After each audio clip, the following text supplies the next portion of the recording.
Introduction. How wonderful. One of your best friends in the whole wide world has just announced that she's pregnant. Naturally, you're delighted and can't hold back your tears of joy. It's hard to imagine that, in just a matter of time, your special friend is going to be a mother, maybe even for the second or third time, or more. As you let the amazing news sink in, your friend is envisioning the journey that will usher in a new life into the world.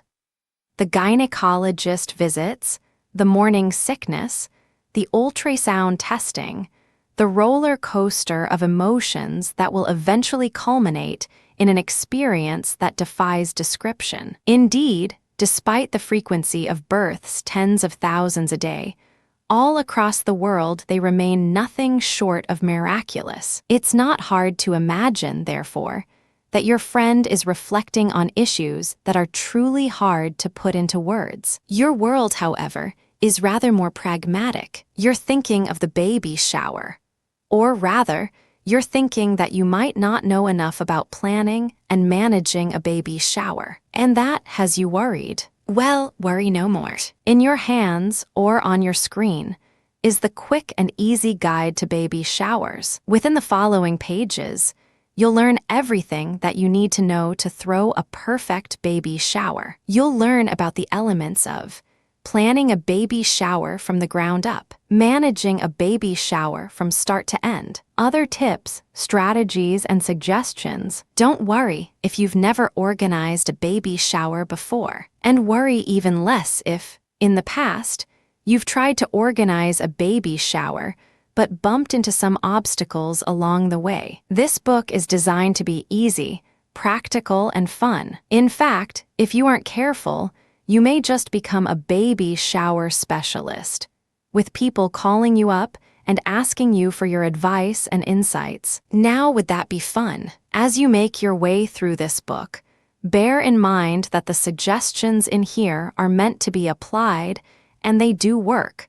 But there's always an element of uniqueness to every baby shower. So instead of putting together a baby shower, in the way you might put together a recipe adding ingredients exactly as they are listed and ending up with a predictably tasty dish, you're gently advised to approach your baby shower project a little differently. Use the advice in here as a guide for creating a magical day for the mother-to-be and the caring people who attend the baby shower. Some of the ideas in here you'll want to take to the bank. Others might not fit with what you're trying to do or what can be done, such as some of the baby shower games we talk about. Don't worry if you apply only some of what you read here. Use your common sense and remember, baby showers are supposed to be fun and special events. They aren't meant to be stressful, and the last person who should feel overwhelmed is you. Now that you have this book, pulling together an excellent and memorable baby shower might be the easiest thing you do all year or course. You don't have to tell people it was so easy. Part 1, planning the shower. Who will throw the shower? There's an ongoing debate that can actually become quite emotional and vocal that tried to determine whether or not a relative should throw the baby shower. Traditionally, the view has been that a relative should not throw a baby shower because it can appear that the relative is requesting gifts. Yet traditions change, and there are times when a sibling or a cousin or an aunt might be the ideal and somewhat convenient choice. So what should you do? To answer this, we can respond with the best and sometimes most unsatisfying answer of them all. It depends. Sorry, but it really does depend. If you hail from a rather traditional or conventional background, it may be wise to see that a non-relative is in charge of the baby shower. In addition, even if you, personally, are comfortable with a relative throwing the baby shower, some of your guests who may be less comfortable with it than you may object, or just whisper about it behind your back. Use your judgment here. Perhaps the most practical advice is this. If you can conveniently and pleasantly not have a relative run things, then that will likely be the best route to go. However, if that's just not possible, plausible, or preferred, then don't feel like you're someone from outer space because you're related to the mother-to-be. More and more people are breaking with tradition, especially since they feel that the perception of a relative asking for gifts arguably doesn't exist anymore. Gifts, which we talk about further on in this book, are rather integral to baby showers. It's quite hard to imagine one without gifts. Since that is the case, whether a relative requests them from those attending the baby shower or a non-relative requests them, arguably isn't important to those attending. They're likely focused on what the baby shower should focus on: the mother-to-be and a wonderful opportunity to share in her joy. Now there's an amusing, at least from our current detached perspective, on this that you should know about. Some people may not want to run the baby shower. It's assumed that if you're reading this, that you're quite happy with the assignment and you'd like to do some quality and easy research so that everything goes off without a hitch. Yet if you aren't the one who's holding the baby shower, but perhaps the mother-to-be who is about to hand over this book to a relative or friend who will hold the shower, then we should take a little time out to talk about something important. A baby shower is a wonderful event that is filled with laughter, love, and perhaps a few tears of happiness. Yet putting one together can require an investment of time. Not a lot of time, not compared to, say, planning a wedding or, for some people, planning a vacation. Yet it's fair to simply note that putting together a baby shower does require some focus and some time. If you're about to nominate someone to take on this task, then please bear this in mind. That person should understand that they'll need to do a little bit of work, but it's fun work, of course. And if you've been asked to put together a baby shower, or if it's just been assumed that you'll do it, and you're a little worried about your own lack of time available, then don't worry. This book will help you immensely. Furthermore, nothing is stopping you from recruiting a deputy or two to help you with the details, such as preparing food, refreshments, and helping with decorations and games. When should the shower happen? This is an important question to ask, and of course, to answer. And as usual, there are a few different viewpoints on when to hold the baby shower. Fortunately, however, these views aren't as debatable as they sometimes are when it comes to whether a relative or non-relative should hold the baby shower, as we discussed above. So don't worry. This is a rather easy and straightforward challenge to solve. Now, the real problem here is simply that there isn't a clear answer to the question: when should the shower happen? The answer to this will almost always depend on factors that are specific to the mother-to-be, the guests, and other issues. So rather than providing a one-size-fits-all answer here, which is something that we can't do without knowing the details of your particular baby shower, let's just look at the variables. Once you know these, you'll easily be able to determine when the baby shower should be held. The mother-to-be. Let's start with mother-to-be. She may have a preference about when the shower should be held, and this preference should be heeded. The father-to-be might also provide input here, which is wonderful and should be part of the overall decision-making process. We take a closer look at couples' baby showers later on in this book. What kinds of things might influence a mother-to-be's preference on when the shower should be held? Some of them prefer to have the shower when they are showing.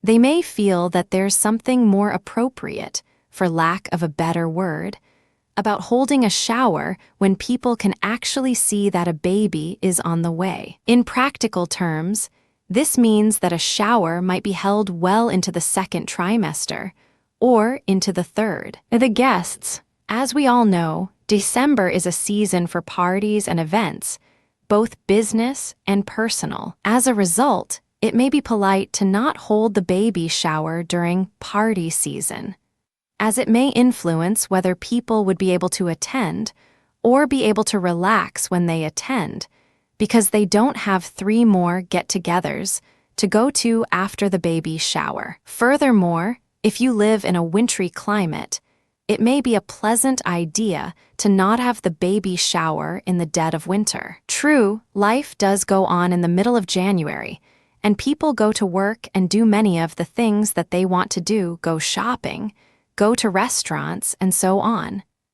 But if it makes absolutely no difference to you and the mother-to-be or the father-to-be, whether the baby shower is held in late January or late April, then it may be advisable to choose the latter, simply for climate concerns. The gifts. This is one that most people don't think about until someone brings it up, and then they say to themselves, "Oh, yes, that makes sense." Fortunately for you, you're getting a sneak peek at that thought well before someone at the baby shower asks it. As we all know, some people prefer to give gender-specific gifts, while indeed, times have changed, and makers of baby-related items are creating more gender-neutral items.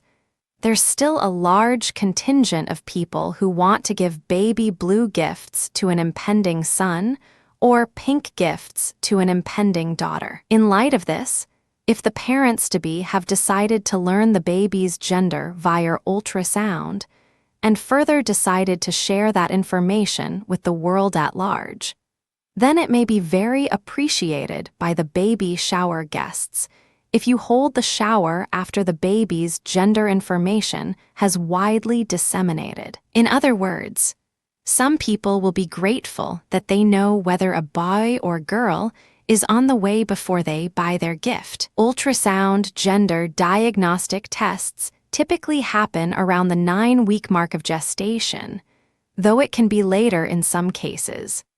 And so this factor may influence whether you hold the shower early on or wait until this information is known, assuming, of course, that the parents-to-be want to know. Post-birth baby showers. Some people are surprised to learn that many baby showers happen after the baby has been born. Actually, this is quite common because, in addition to having the shower itself, this timing affords guests the wonderful opportunity to actually see the baby and make all kinds of goo-goo-gaga noises that we all love to make. Holding a post-birth shower may also work out better in light of other factors noted above, such as climate and preferences of the parents-to-be. Sending out invitations. Okay, here's where things can be a little bit awkward. Scratch that.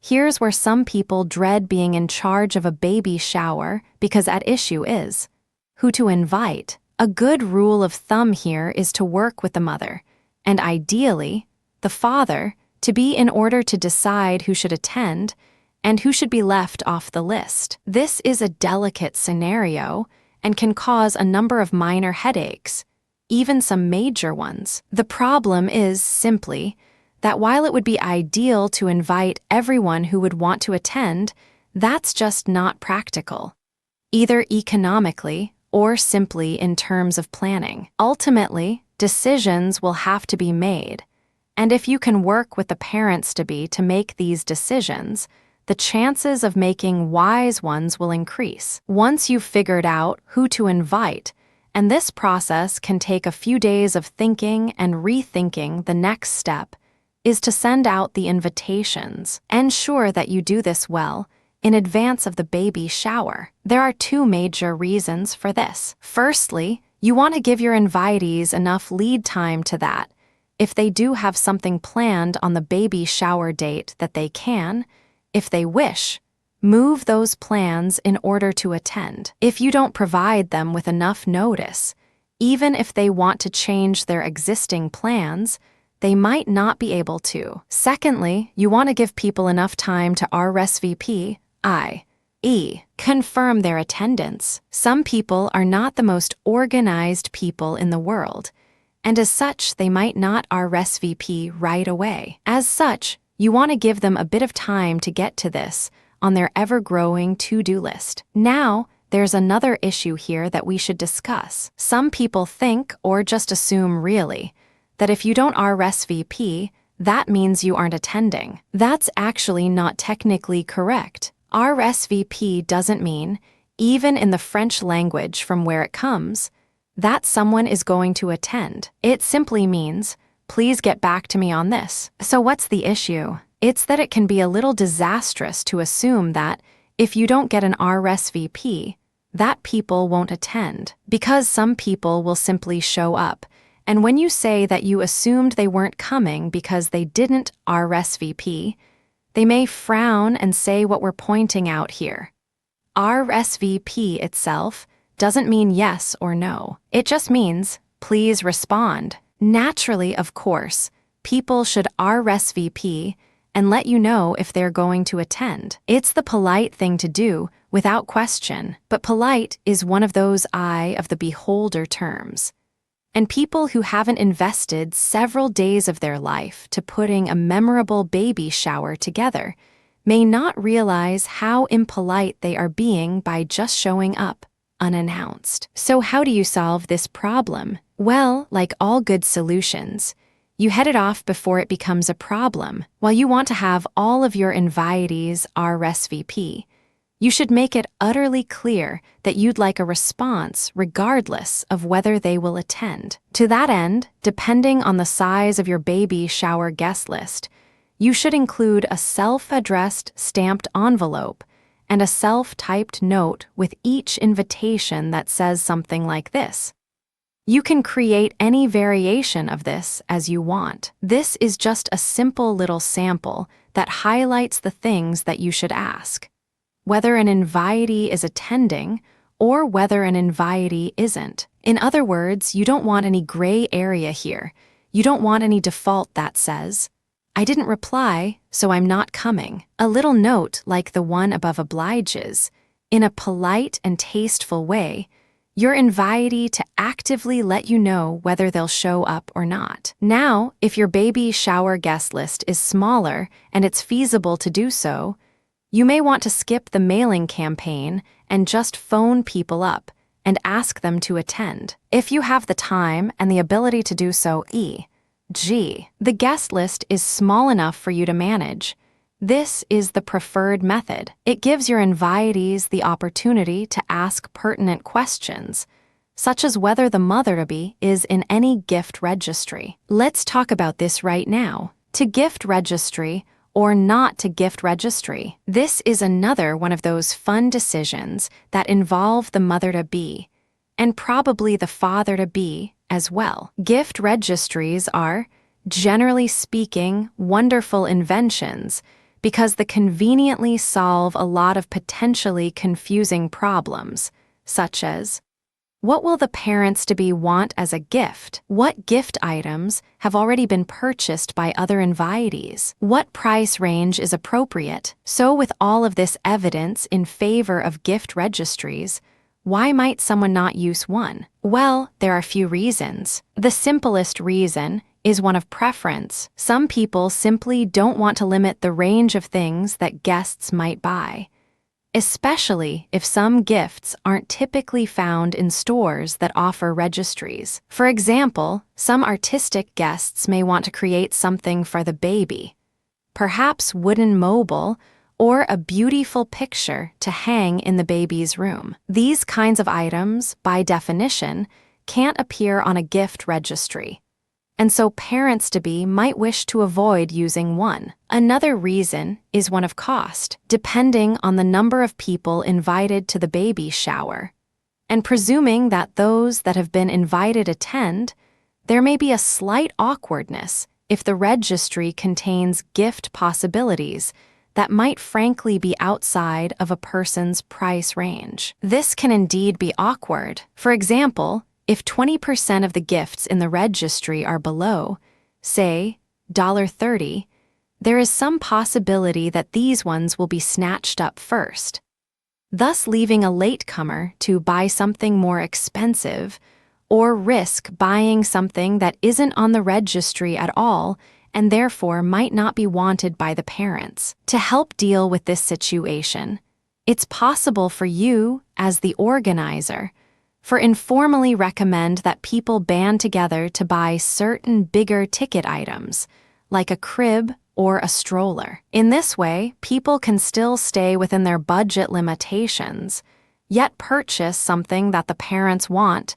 and indeed need, since babies can be very expensive. Remember, of course, that if you choose the registry route, that you provide all the necessary details. It may also be wise to include your phone number if anyone has any questions about gifts or the registry. The handful of people who may be stuck with the expensive gifts may all call you around the same time, and you can tactfully suggest that they all get together and purchase an expensive item. Voila, problem solved. Part 2, holding the shower. Okay, you've figured out when to hold the shower, who to invite, and whether or not to use a gift registry. So that's all there is to it, right? Hardly. Actually, you've done quite a bit of work. Applaud yourself. But there's still more work to do. Now you're really into the zone, and it's time to figure out what you're going to do at the shower. Now, this may seem like a strange section.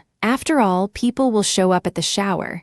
They'll hug, smile, laugh, cry joyfully, of course, and have a good time. That part is taken care of. Yet there's more to it than this. In addition to the natural events that are going to occur at the baby shower, you want to continue managing during the shower. In other words, you want to have things for your invitees to do and for them to drink/eat. Let's look at each of these important aspects below. Things to do. Themes. In case you haven't been a baby shower lately, here's some useful information for you.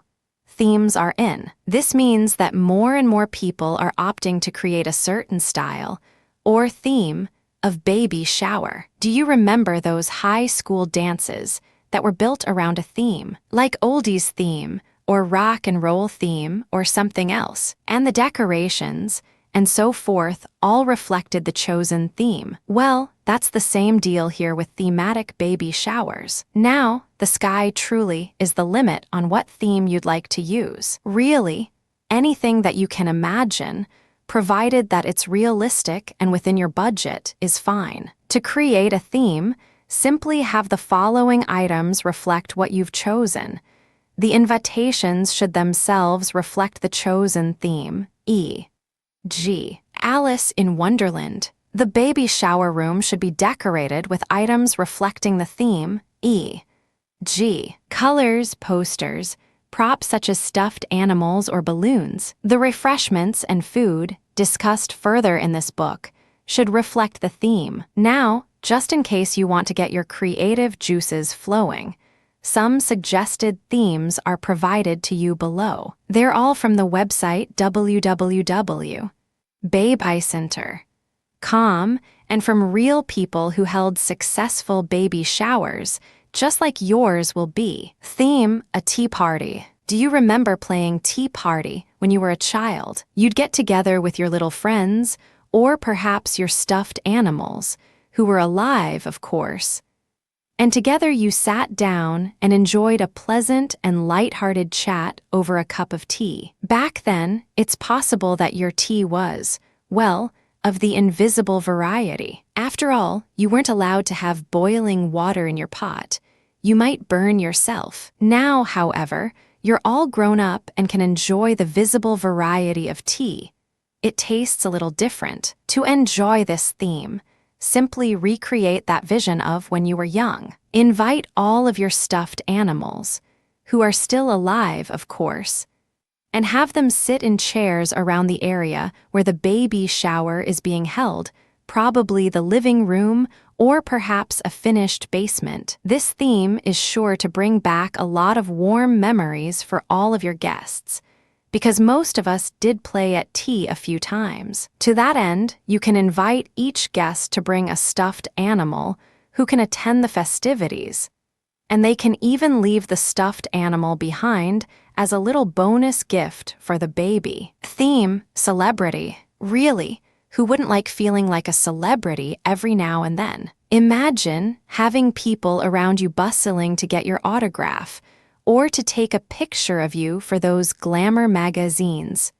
Ah, what a life. The celebrity here, however, isn't going to be you, sorry, or even the mother-to-be. It's going to be her baby. So this theme calls for decorations that are worthy of a star, perhaps even a big Hollywood sign out on the lawn or in the front hallway. And the invitations, too, can be publicity releases instead of traditional invitations, announcing the coming out of Hollywood's next rising star. And of course, don't forget the cake. Instead of a regular cake, you can have one shaped like a star, like on the Hollywood Walk of Fame. All of these little elements help add humor and energy to the baby shower, and further ensure that it's a memorable experience for everyone, especially the mother-to-be. Theme: literary babies. It doesn't matter what kind of childhood we had, or how often we found ourselves curled up reading that very first book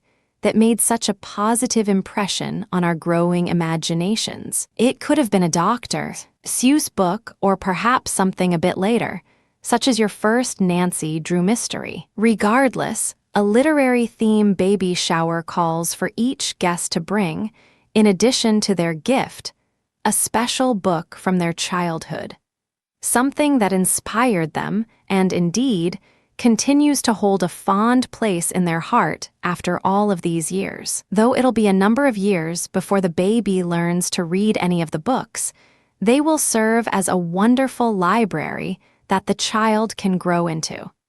Especially since each book has been chosen with such great care and affection. Of additional value, having a literary theme is a fantastic icebreaker. It gives everyone a chance to share why the book was so special to them. Chances are there will be a lot of nodding and smiling, and maybe even a few tears, too, the good kind, of course. Things to do: games. Baby showers are ideal places to play games. They not only help break the ice and get people laughing, but since baby showers are about having fun, what's more fun than a good game? It's better than working, right? There are several games that you can play, ranging from old standards like charades to more modern ideas like trivia games. A trip to your local toy store will fill you with several ideas of what could work. However, you may feel like creating a game that has a kind of special baby shower feel to it, something that is entertaining and mildly competitive, but ties into the fact that it's being played at a baby shower. So in light of that, here are some great baby shower-specific games that come to us from Genius Babies. http://www.geniusbabies.com/babshowgam1 HTML. You can alter these games in any way that you wish to specifically suit your theme. Game: the winning plate. This neat little game involves what most people love in life: food. Simply put a picture of a baby beneath one of the plates that will be handed out to guests as they eat. Don't tell anyone that the picture is there. Just let them eat. When the eating part of the event is coming to a close, tell your guests to peek under their plate and give the lucky guest who has the picture a prize. Game: the price is right. People seem to love this game because it's based on what many feel is the best game show of all time. The price is right. Simply purchase a number of baby items, such as diapers, baby food, a pacifier, or anything that can be found in an ordinary neighborhood grocery store. Then, have the guests bid on how much they think everything cost. Reward each winning bidder with a prize, or offer them points, and then total up the points at the end. The winner of the overall game can then win a prize. Game: that was me. This is a tremendously enjoyable game. Invite each guest to bring a baby picture of themselves. Collect each picture, and then put them on a giant board. During the baby shower, allow guests to go up and browse the big board of pictures. Provide each guest with a piece of paper and a pen/pencil, and have them write down the names of who they think each picture is.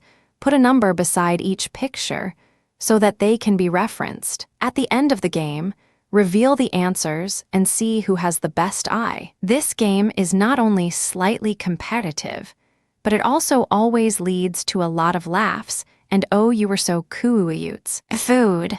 Author Randy Wilson, http://ezenarticles. Baby shower food items and ID equals 42,045 has put together a wonderful article on the importance of food at the baby shower. He also delivers some fantastic advice on what to choose and what not to choose. The first thing that Wilson wisely notes is that a full-course meal really isn't typical for a baby shower. Rather, finger foods, appetizers, and munchies like chips and crackers are more common. A cake is also rather common, as are other desserts, such as ice creams and pies. If you're going to splurge on any of the items, then going a bit extra on the desserts is usually considered the more acceptable approach. After all, who doesn't love cake? Also, as noted above, the foods in the baby shower can tie into the theme. If the theme is celebrity, for example, then the sandwiches can be in the shape of little stars. The foods don't have to reflect the theme,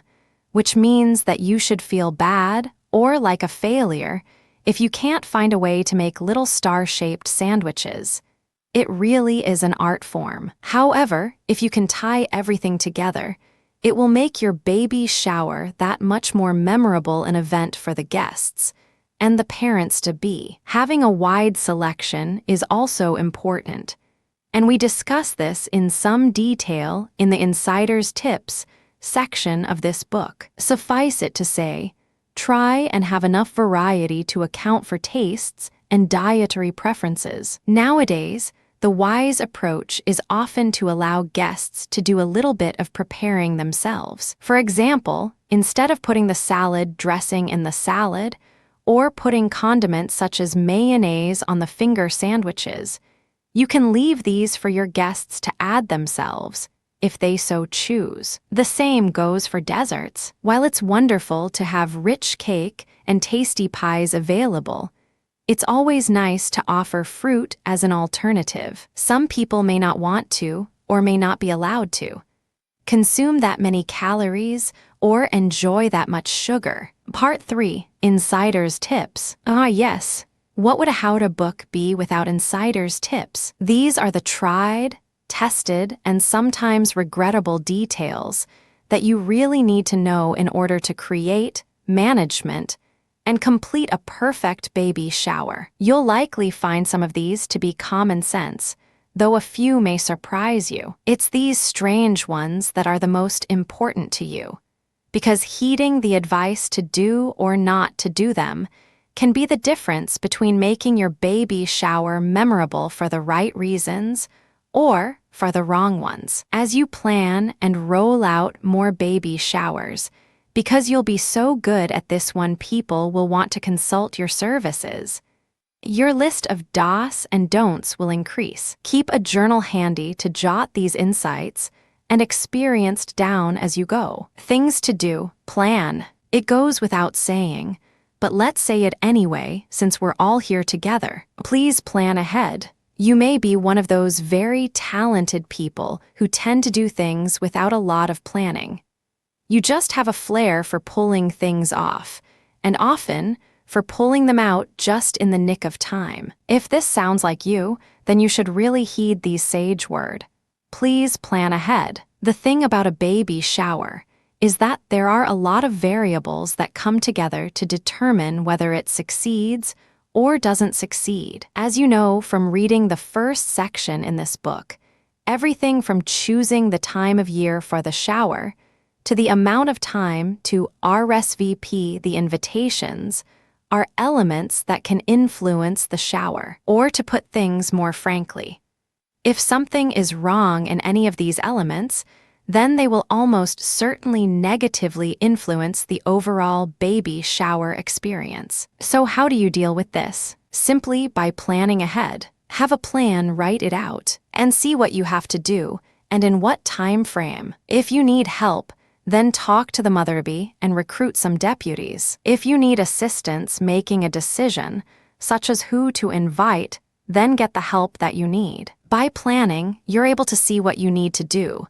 and therefore, you can go ahead and do it. On the flip side, when you don't plan, you are almost certainly going to overlook a detail or two. At the time, they may seem minor.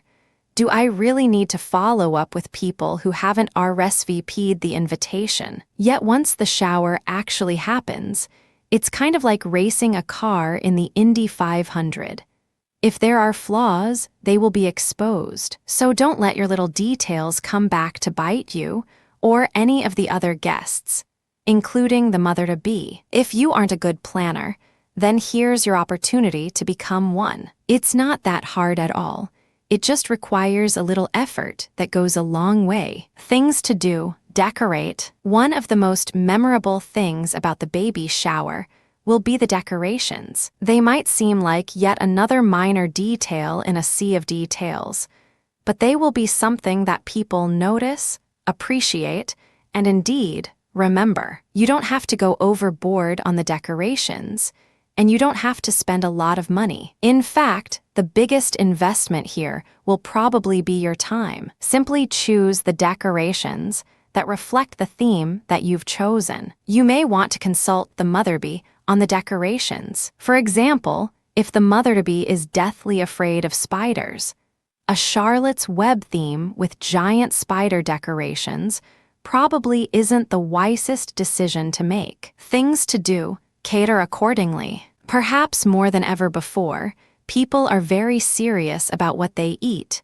and what they don't. In the past, it was somewhat safe to make catering decisions based on religious or cultural understanding. For instance, many Catholics don't eat red meat on Friday. As such, if the guest list included people who you knew followed this practice, you would simply include non-red meat alternatives, such as seafood. Or if your guests were Jewish, you wouldn't serve pork. While these cultural catering rules still certainly apply, more people these days are choosing to eat based on lifestyle choices, not just religious or spiritual ones. Many people, for example, don't eat foods that contain trans fats, or many people don't eat foods that are high in carbohydrates or proteins.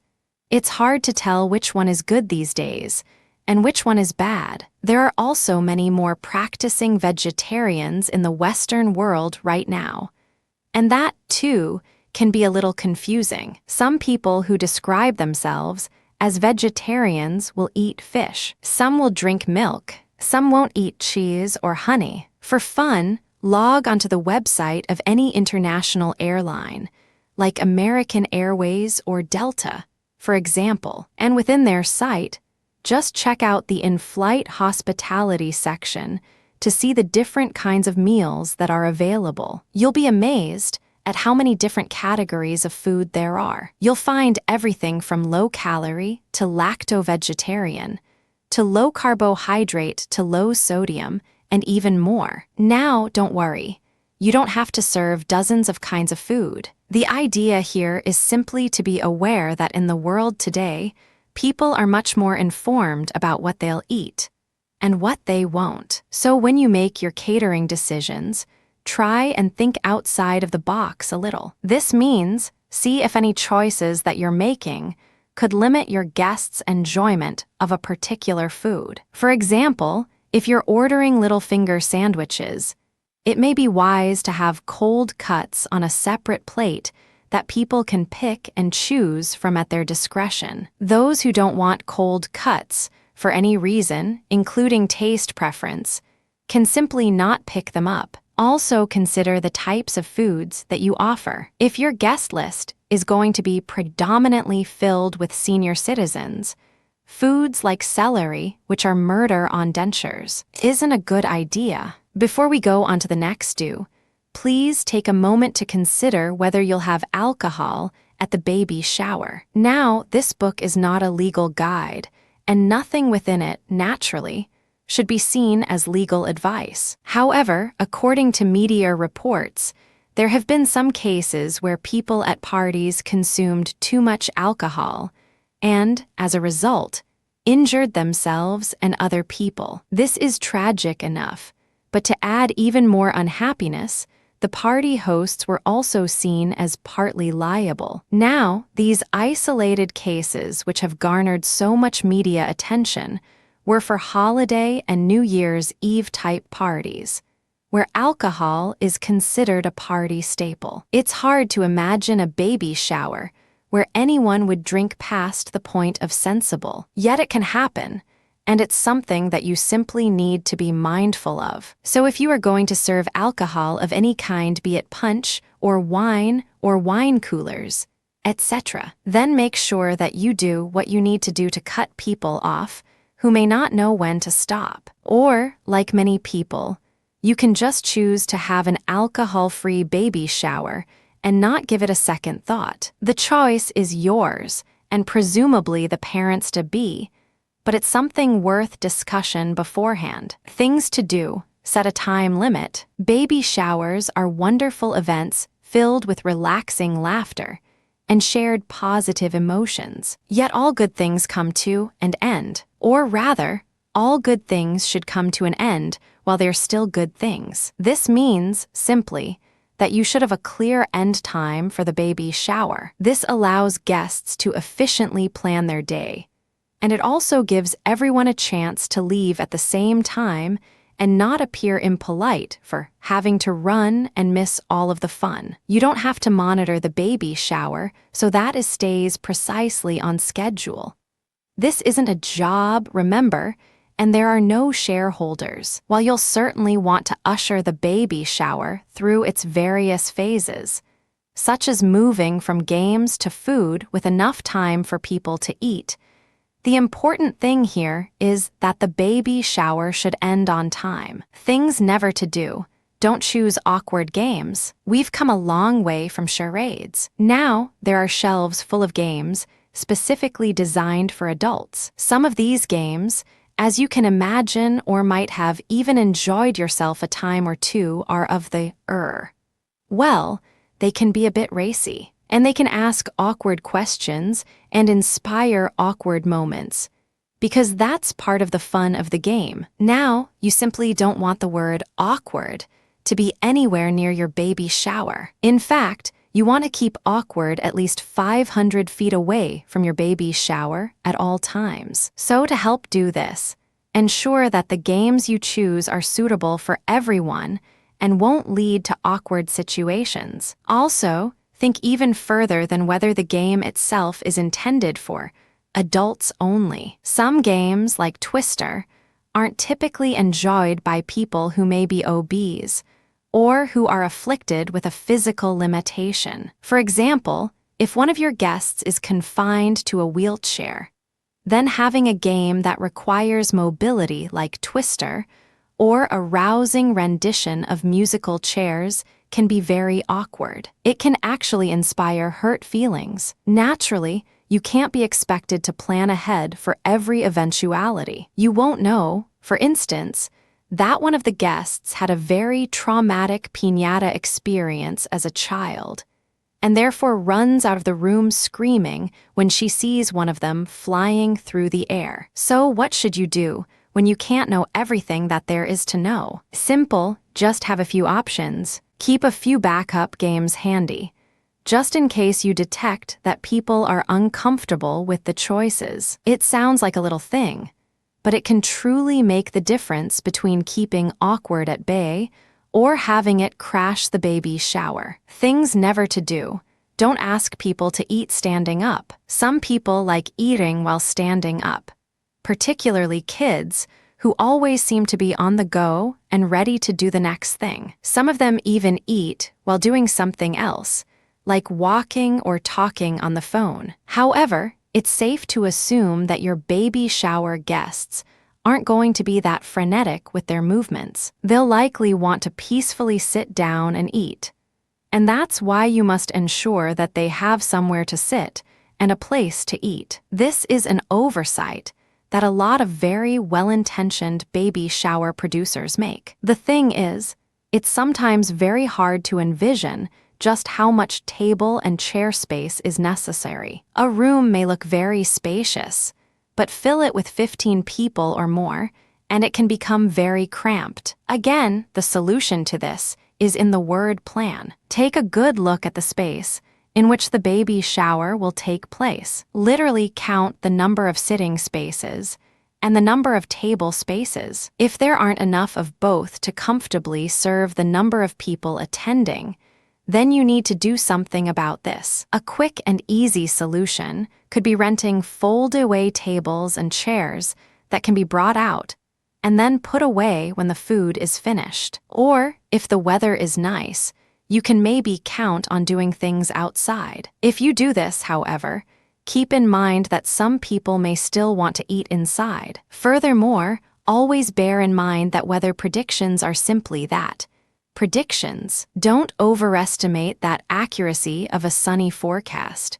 We've all woken up to thunderstorms on the day of the big picnic. Also keep in mind that in Western culture, e.g., American, Canadian, and some parts of Western Europe, personal space is generally seen as larger than those in other countries. You can visibly see this if you ride the subway in, say, New York compared to Tokyo. When possible, the New Yorkers will allow for about 2 feet of personal space around each person. Of course, in rush hour, this isn't possible, but otherwise the 2-foot rule is generally held. In Tokyo, however, the personal space expectations are around 1 foot, regardless of density of the subway car. People in Japan are simply more comfortable with a 1-foot personal space orbit, while people in the US are simply more comfortable with a 2+ foot orbit. What does this mean to you? It means that you should be aware of the personal space needs of your guests,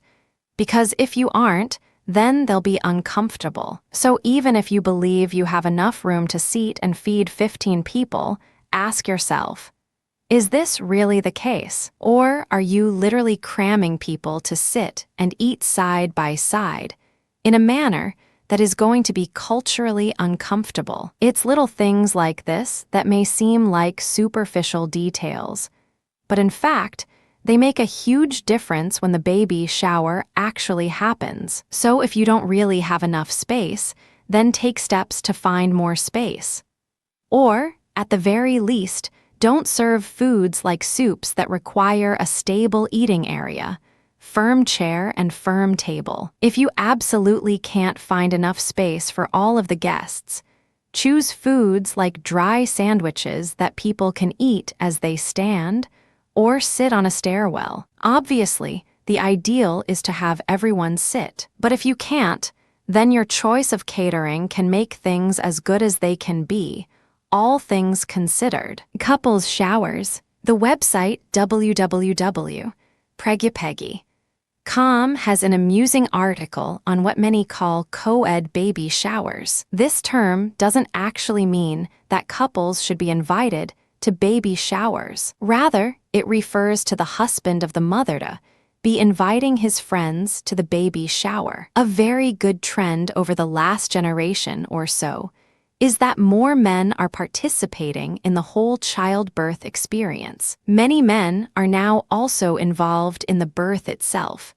assisting the mother with coaching and helping her endure the stress. In this light, it's not strange to imagine that men are participating in baby showers in unprecedented numbers. The decision to have men at the baby shower, and these would be friends of the father, is a decision that, naturally, would be made by both would-be parents. It's nothing that the baby shower producer, you, should assume, because there may be pros and cons about the wisdom of this co-ed option. If you decide to invite men, then ensure that this is reflected on the invitation. Also, keep in mind that many men consider Sunday to be a holy day in more than just religious terms. During football season, October through to January, Sunday is a very important day for many men.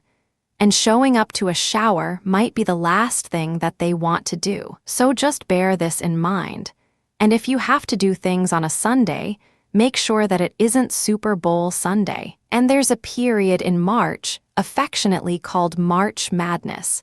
It's a very special time for many men and women. If you're not sure of when these special moments are, consult with your local sports nut. They'll be able to tell you when high and low season are. Also keep in mind that some of the feminine elements of a traditional baby shower, such as, perhaps, the tea party theme should probably go out the window if you're doing things co-ed. Find something entertaining and, if at all possible, gender neutral. Remember too that, just due to cultural upbringing, many men aren't into the dainty side of life. So while they'll gladly attend to support their friend, the father-to-be, don't expect them to get all teary-eyed as they discuss why Little Women was the most important book in their life. A conclusion, take a breath and give yourself a round of applause. You now know more about planning the perfect baby shower than most people ever will. For instance, you now know the importance of planning everything from the timing of the shower, to the food being served, to whether there's enough space for people to eat and sit comfortably. You also know about themes and games that can make the baby shower a memorable and joyous event for all. And of course, you know about some of the essential do's and don'ts that can make all of the difference in determining whether a baby shower succeeds or runs into some trouble along the way. Remember, as we pointed out at the very beginning of this book, your vision here in planning the perfect baby shower should be a flexible vision. There is no guaranteed prescription that will magically lead to the perfect experience. Each baby shower has its own unique aspects, and there's really no way to predict what will happen. However, by following the proven, simple, and clear advice in this book, you'll put yourself way ahead of the pack and truly hit the ground running, while others fail to understand why playing taboo was an error.